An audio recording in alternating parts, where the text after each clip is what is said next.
अहमद फराज का लिखा हुआ कलाम पेश खिदमत है।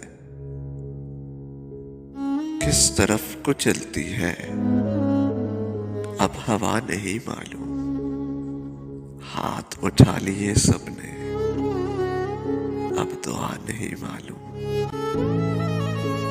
मौसमों के चेहरों से सर्दियां नहीं जाती,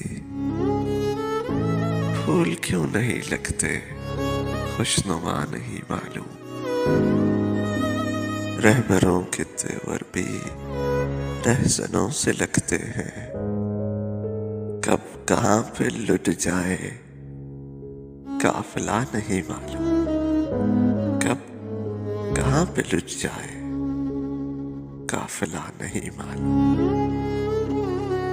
आज सबको दावा है अपनी अपनी चाहत का, आज सबको दावा है अपनी अपनी चाहत का। कौन किससे होता है कब जुदा नहीं मालूम। मंजिलों की तब्दीली बस नजर में रहती है, हम भी होते जाते हैं क्या से क्या नहीं मालूम।